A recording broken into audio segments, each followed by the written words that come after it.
Adventures by Morse. Carlton E. Morse presents You'll Be Dead in a Week, featuring Captain Friday. If you like high adventure, come with me. If you like the stealth of intrigue, come with me. If you like blood and thunder, come with me.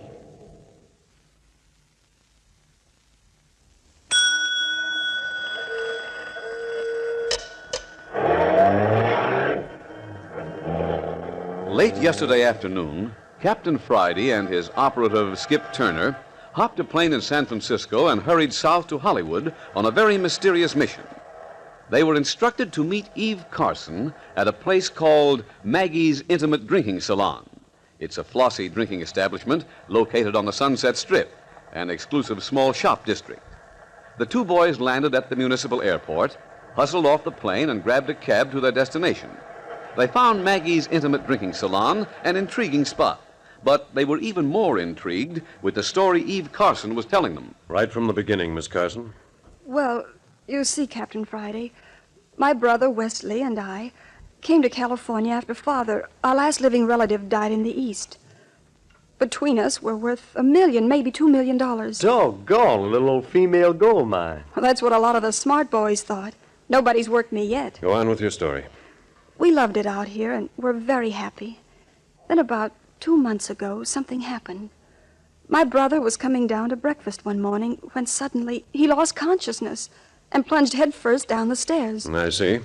Bumped his head in the fall, and he hasn't been the same since. No, he apparently wasn't hurt in the fall, but he went to our doctor to find out why he lost consciousness. The doctor told him, Wes, in a week you'll be dead. Well, you didn't take just one doctor's word for it. Oh, no, we checked with 3 other specialists. And they all say your brother will be dead in a week? Yes. I see. And, of course, we're very sympathetic, Miss Carson, but where do we fit into the picture? Ever since Wes heard the bad news, well, he just shrugged his shoulders and said, what have I got to lose? And has been running wild ever since, huh? He's been doing everything that amuses him. Right now, it amuses him to be tied up with Blackie North and his bunch of cutthroats. Blackie North? Hey, you mean the gangster? Yes. But see here, I don't see where Please, Captain Friday, if you could sort of look out for him, take care of him, protect him. Protect him from what? Why, from himself, I suppose. If he's got to die, at least he can die with a family name clean, not as a criminal. If I get you right, you want us to curb his last week of fun just so you can write, he was a good man, on his tombstone.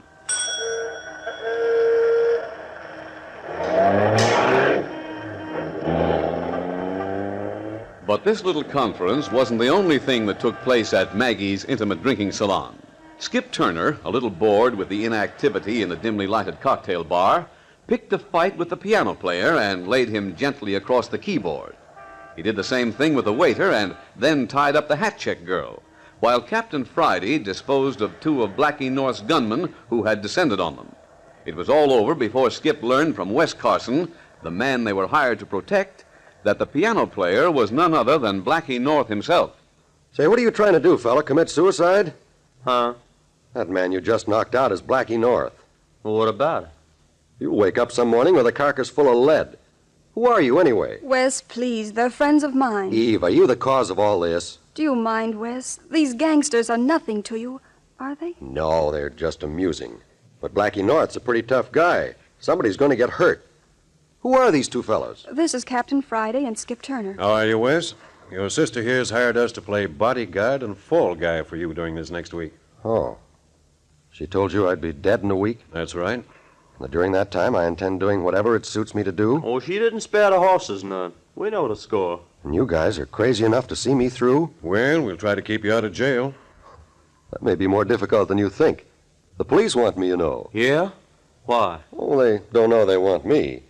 They just want the guy who stole this handful of diamonds out of a certain movie star's bedroom. Hey, look at them rocks. Why'd you steal them? Just for the thrill, just to see if I could. Anybody else know you took them? No. Mind if I take them? Not at all. I haven't any use for them. Well, what are you going to do with them? Here, Skip. Plant these diamonds on Blackie North before he wakes up. It'll be a pleasure. I'll go out to the bar and get the police on the telephone. we'll be doing two good deeds, helping the police capture a criminal and fixing it so we won't be murdered.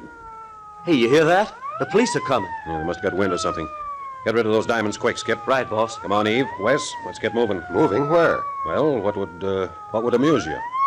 I want to rob a bank.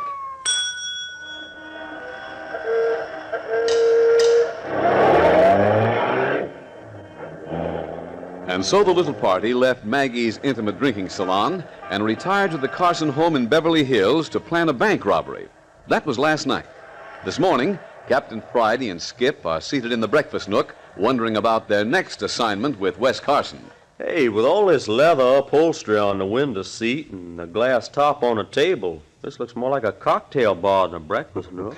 I can see you don't get around much in Beverly Hills, Skip. No, and I ain't used to going without breakfast, neither.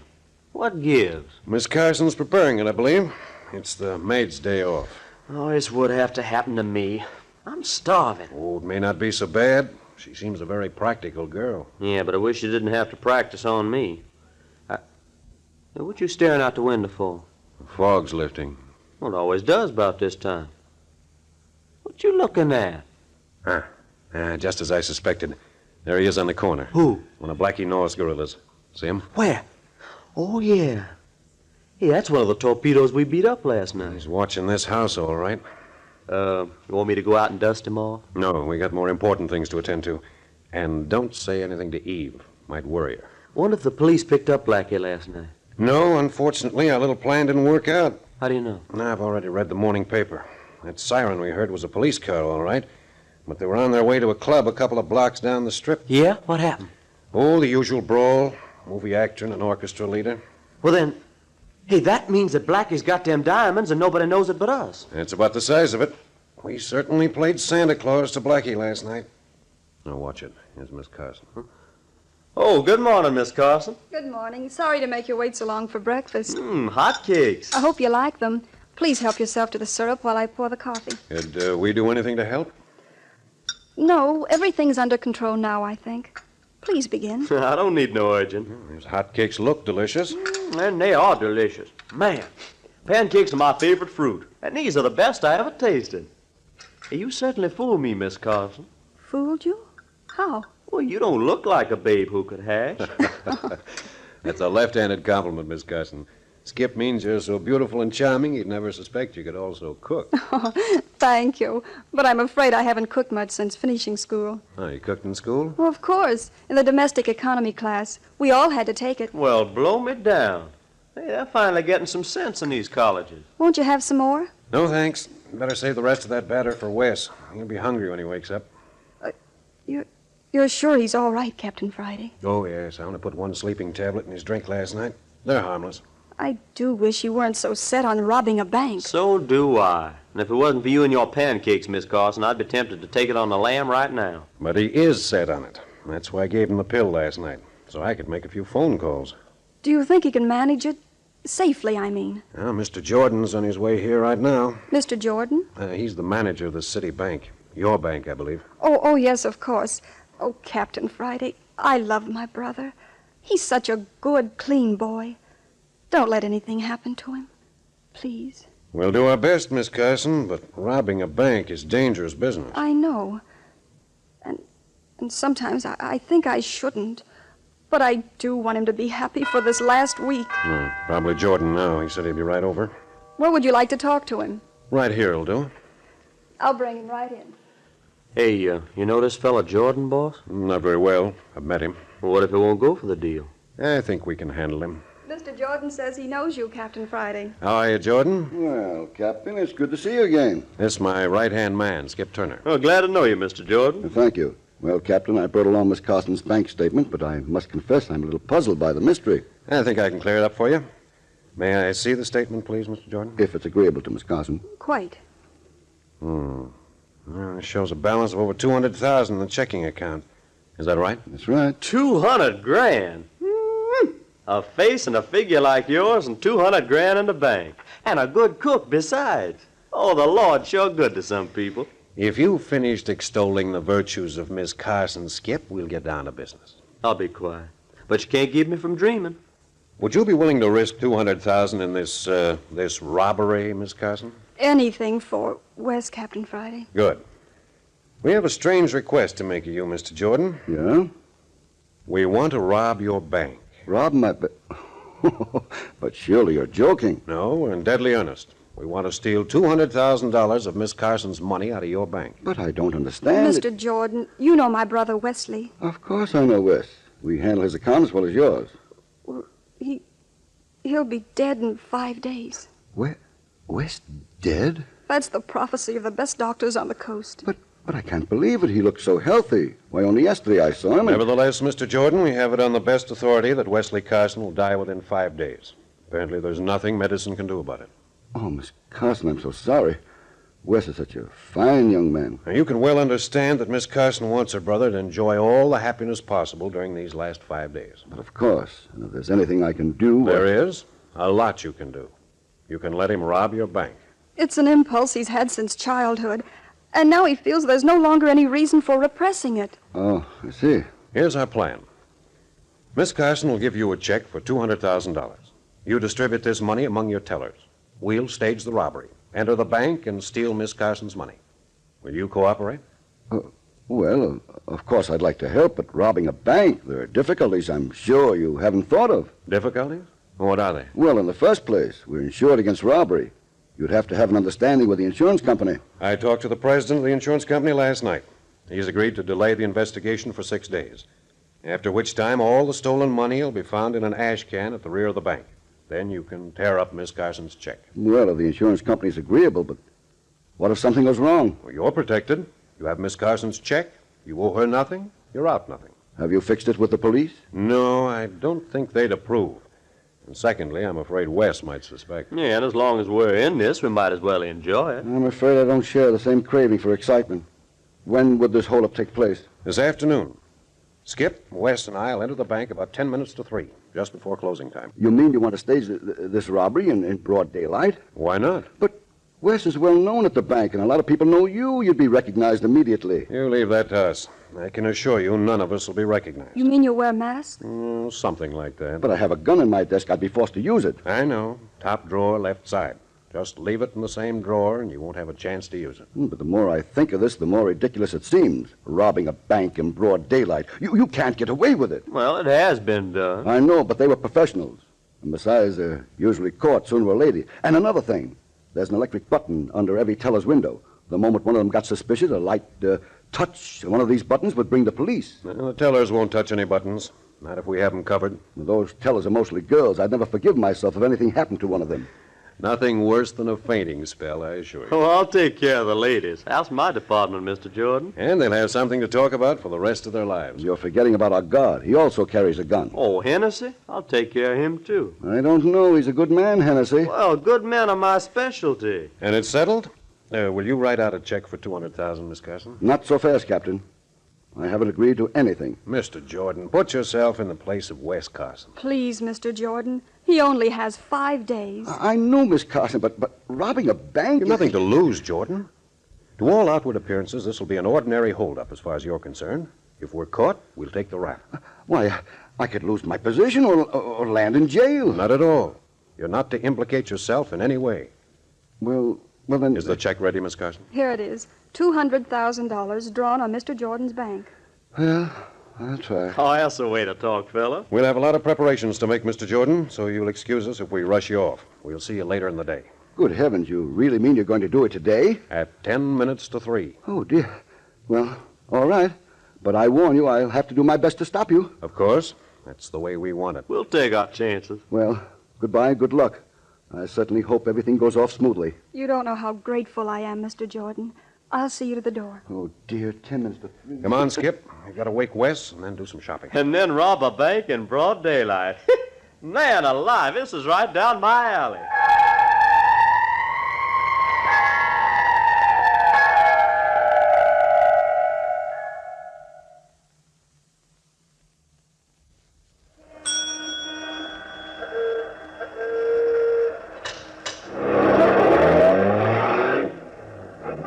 It's been a busy morning for Captain Friday and Skip. After waking Wes Carson and finding him none the worse for having taken a sleeping pill the night before, they left him eating a hearty breakfast while they departed on a shopping tour. The tour included a Hollywood studio arsenal, where they procured several rounds of blank cartridges, and a Hollywood costumers, where Captain Friday selected a number of articles of clothing and makeup items. They're now in an upstairs bedroom of the Carson home, getting ready for the big adventure, the robbing of a bank in broad daylight. Well, how do I look, Cap? Like a real ranch hand? I'd say a cross between a ranch hand and a member of a hillbilly band. Yeah, these blue jeans are a little tight. Yeah, that's in character. All cowboys wear 'em tight. I gotta get used to these high-heel boots, too. Feel like I'm falling down all the time. You better get over that feeling quick. The slightest mistake this afternoon, we'll all be falling through a hangman's trap. Hey, you think we can depend on Carson keeping his head? I can't tell what he'll do in the excitement. We'll have to watch him close. Have you put the blanks in his gun? Oh, not so loud, Skip. Carson's in the next room. Yes, all the guns are carrying blanks. Oh, don't trust me either, huh? Of course I trust you. But I know there's nothing like the sound of a gun going off to let people know you mean business. Hey, you mean we may have to let somebody know we mean business? I don't think so, but we're ready if we have to. I'll get it, boss.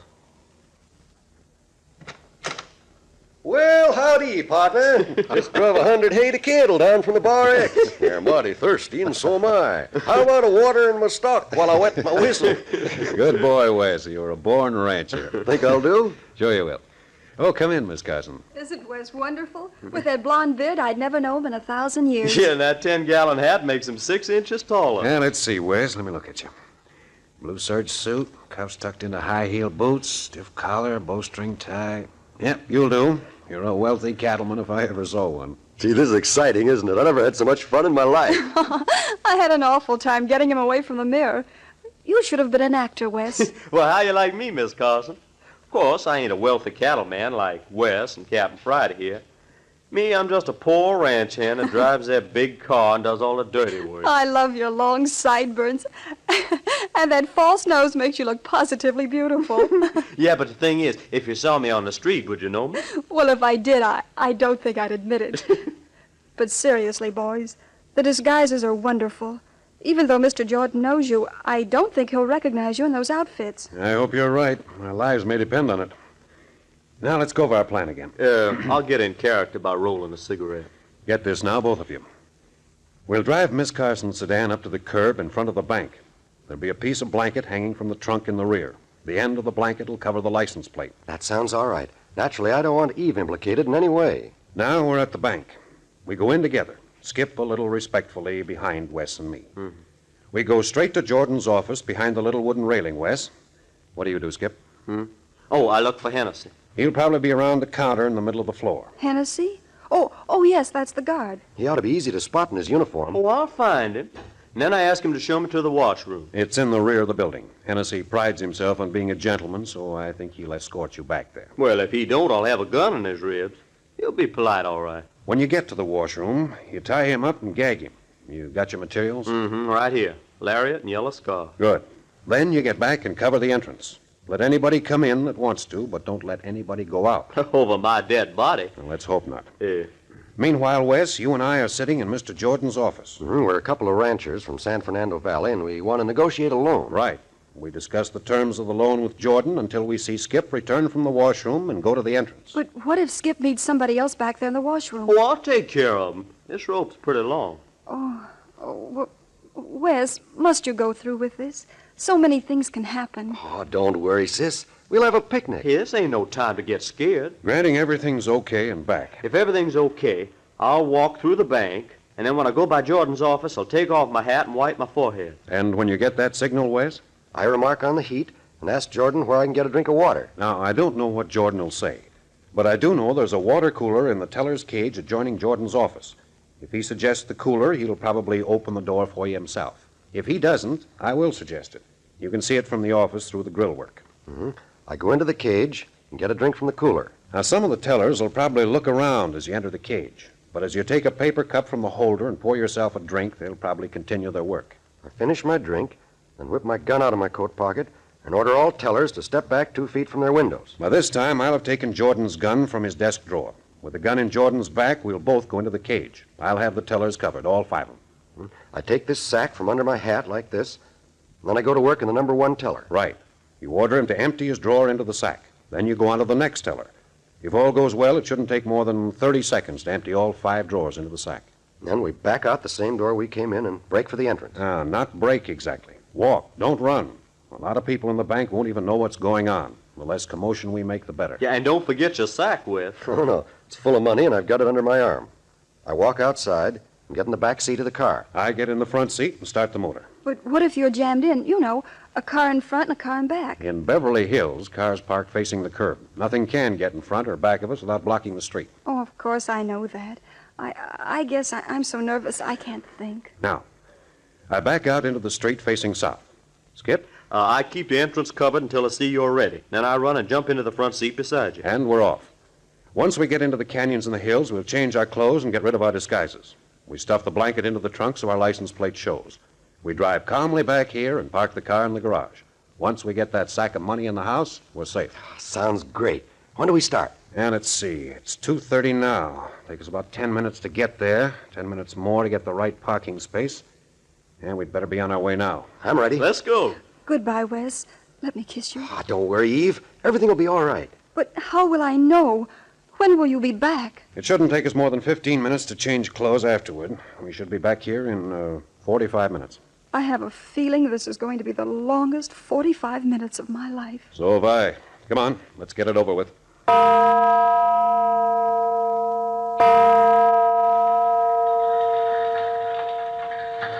You see, gentlemen, the appraisal of the property... Mr. Jordan, may I see you for a moment? Yes, of course, Mr. Littell. Would you excuse me for a second? Yes, certainly, Mr. Jordan. Only take a second. I'll be right back. Watch it now, Wes. Skip has taken Hennessy into the back room. He should be back by now.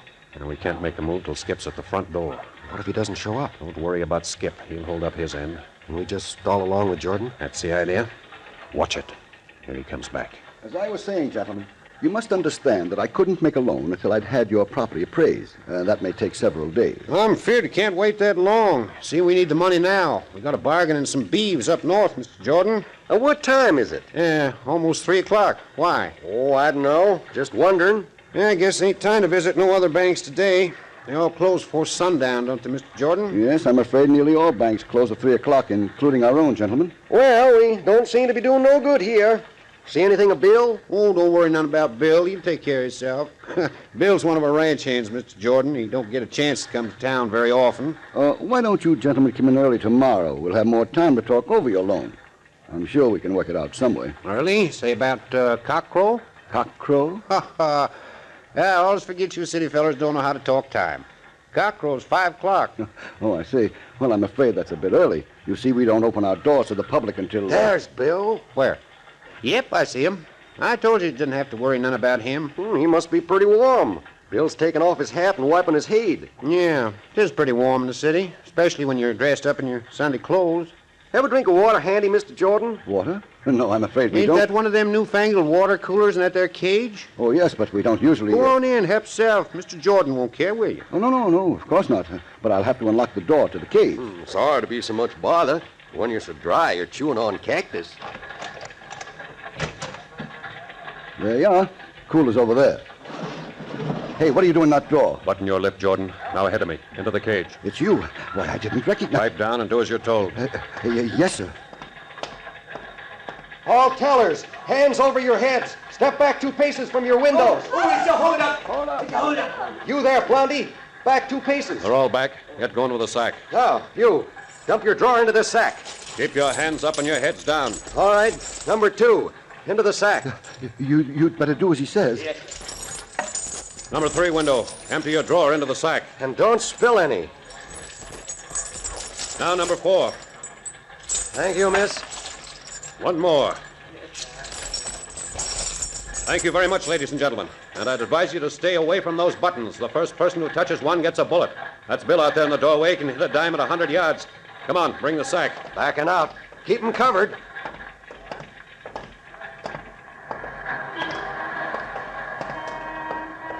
Take it easy, Wes. Here's the car.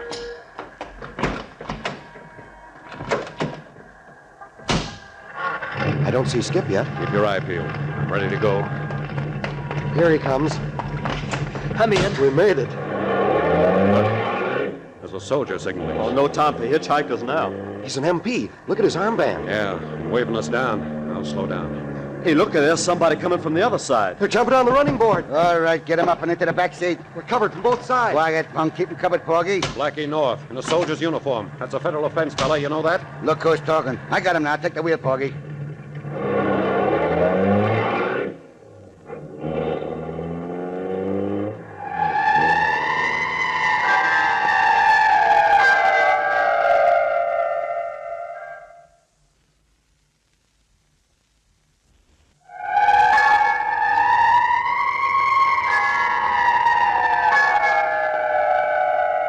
Blackie North, the gangster from Maggie's intimate drinking salon, apparently heard of the bank robbery deal and had his guerrillas on hand to collect the $200,000 without even going near the bank.